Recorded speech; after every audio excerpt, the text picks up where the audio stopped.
सभी को मेरा नमस्कार। स्वागत है आपका एसआरएन मेहता पॉडकास्ट में।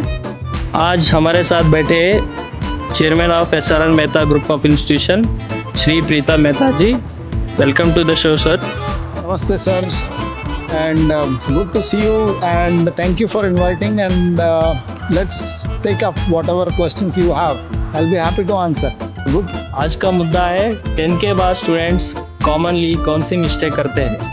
तो सर हमें ये बताइए 10 के बाद कॉमनली स्टूडेंट्स क्या क्या गलतियाँ करते हैं। ने अच्छा सवाल पूछा कि 10th के बाद बच्चे अक्सर क्या कॉमन मिस्टेक्स करते हैं। सबसे पहला मिस्टेक, बच्चे अपने बेस्ट फ्रेंड्स के साथ वो जो करना चाहते हैं उसी में चले जाते हैं। अब मान लीजिए बचपन से साथ में खेलने वाले दोस्त हैं, बट उसका प्रोफेशनल इंटरेस्ट या उसके फैमिली की वजह से उसका झुकाव मेडिकल को होगा, लेकिन इस बच्चे का हो सकता है इंजीनियरिंग को होगा। But just because they are best friends he will go with him to the same college where he is going. I feel this is one very very important mistake that children should avoid.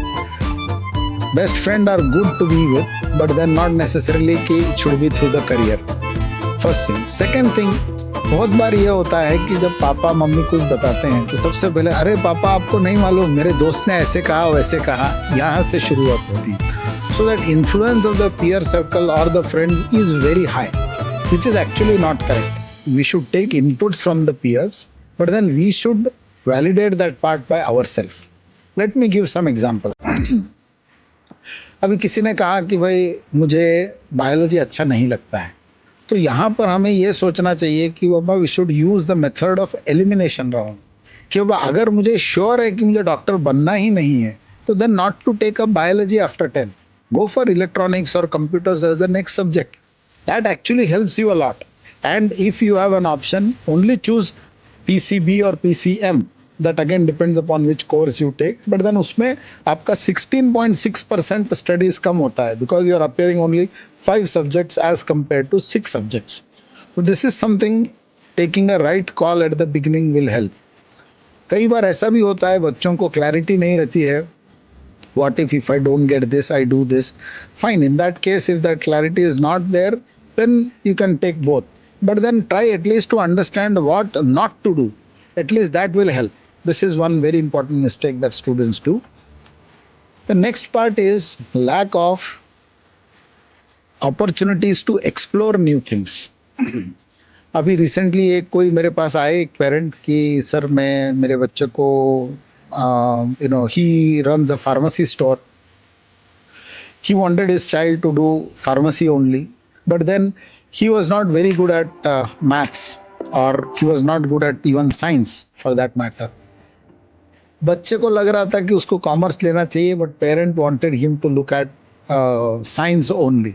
अब यहाँ पे again there is a dilemma कि अपना skill क्या है ये बच्चों को समझ के we should take up that, and that is where actually you get good results.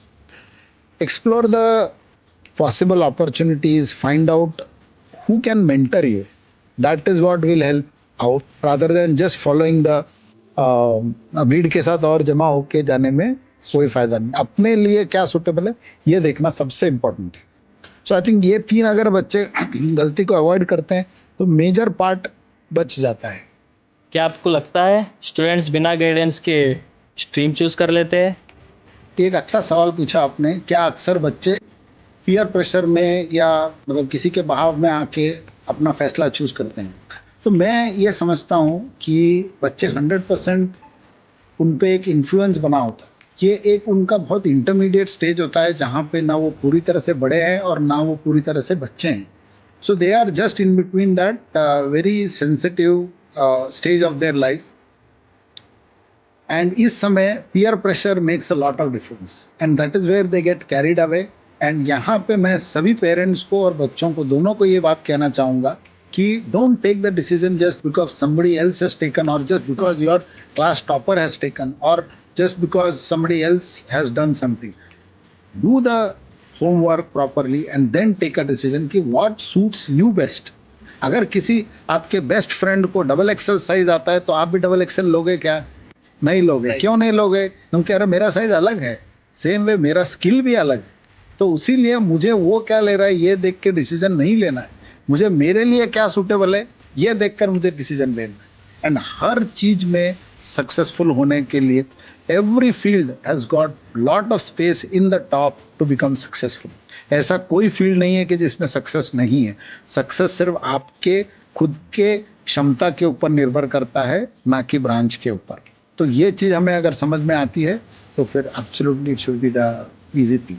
Sir एक बात बताइए, फ्रेंड्स या फैमिली प्रेशर की वजह से स्टूडेंट के ऊपर गलत डिसीजन लेने का कितना इम्पैक्ट होता है? एक्चुअली ना इम्पैक्ट तो बहुत होता है. बच्चे अपना इंटरेस्ट, अपना चॉइस छोड़ देते हैं और जो कहा गया उसमें करने लगते हैं. यहाँ पे ना एक सिचुएशन आती है, जबरदस्ती और जबरदस्त, इसमें फ़र्क है. जब कोई इस तरह से पीयर प्रेशर में आके करता है तो वो जबरदस्ती काम कर रहा है. तो जबरदस्त काम कभी नहीं कर सकता क्योंकि वो उसके दिल से नहीं निकला है. लेकिन वही चीज़, अब सेम एग्जांपल, मजबूरी और ज़रूरी, इसका फ़र्क आता है. अगर कोई पीयर प्रेशर में आके करता है तो वो मजबूरी से काम कर रहा है, लेकिन दिल से करेगा ना तो वो ज़रूरी काम करेगा. तो उससे आपके परफॉर्मेंस और रिजल्ट में भी फ़र्क पड़ता है. तो let the student choose what is good for them. समझ में नहीं आ रहा है, take safe options, but then try to put efforts to explore what is good for you. Sir सिर्फ मार्क्स की बेसिस पर स्ट्रीम चूज करना क्या सही है या रिस्क है? ये एक्चुअली बहुत अच्छा सवाल पूछा आपने, क्योंकि कई बार हमें ऐसा लगता है कि अगर मुझे बायोलॉजी में मार्क्स बहुत अच्छे आए तो इसका मतलब मैं एक अच्छा डॉक्टर बन सकता हूँ, या मेरे मैथ्स में बहुत अच्छा आए तो मैं एक अच्छा इंजीनियर बन सकता हूँ, something like that. But I feel कि सिर्फ मार्क्स के बेसिस पे नहीं डिसाइड करना चाहिए स्ट्रीम को, क्योंकि मार्क्स आपको मिलते हैं 3 क्राइटेरियाज के ऊपर: आपकी मेमोरी, आपका रिकॉल और आपका अंडरस्टैंडिंग. ये तीनों भी चीज़ें आपके इनर स्ट्रेंथ को डिफाइन नहीं करती हैं. ये तीनों भी चीज़ें आपके लाइकिंग्स को डिफाइन नहीं करती. हाँ, ये होता है कि अगर आपने मैथ्स में अच्छा किया तो definitely you have a good understanding, you like that, so you are able to do it. In that case going towards that makes sense. But just based on कि बाबा मुझे एक पे अच्छे मिले तो I will go just with that, that should not be the base to choose the criteria, to choose the career. Because हो सकता है एक आधा पेपर आपका डिफिकल्ट गया हो और उसकी वजह से आपको मार्क कम हो, but then may be your interest is more into that. So that will actually identifying that part is very important, and that's how you should take a decision.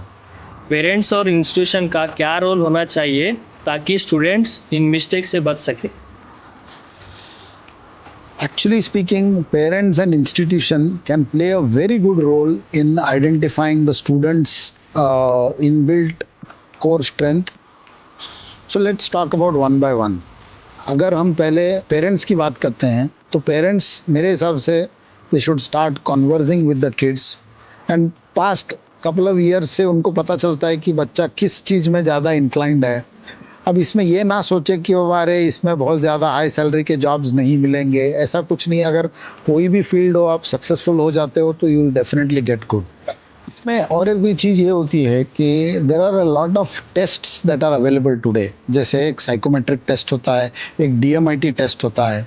तो इन टेस्ट के बेसिस पे थोड़ा सा अपना core strength किस में अच्छा है ये थोड़ा रिफ्लेक्ट होता है.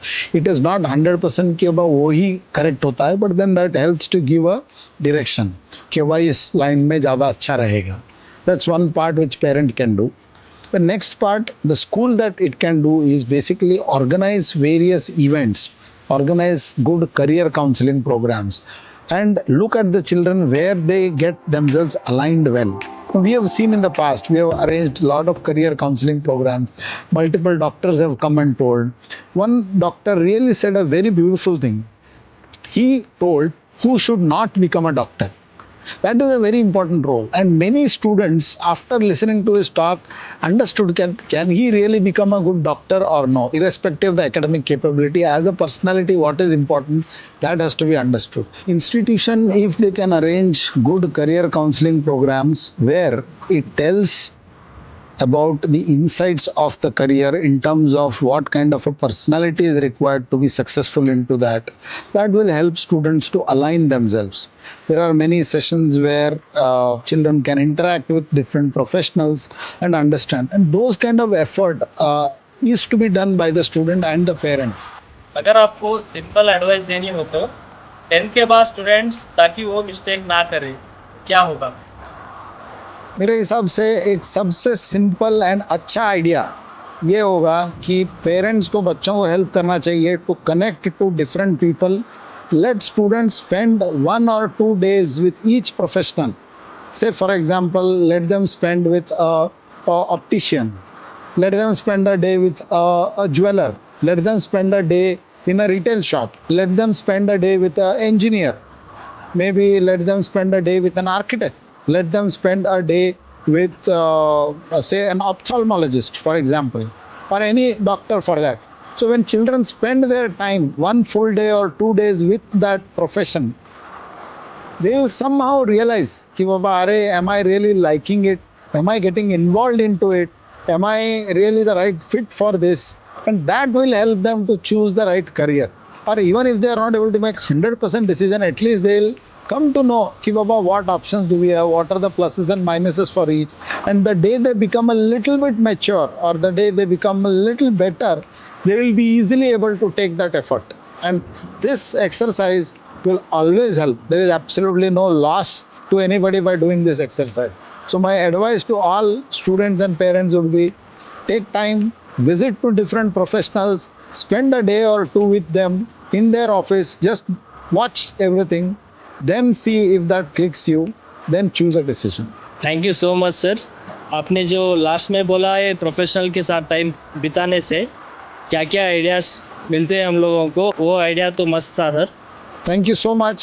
It was wonderful talking to you. Great questions. Had a good time. Thank you. And I wish all the best to all the students.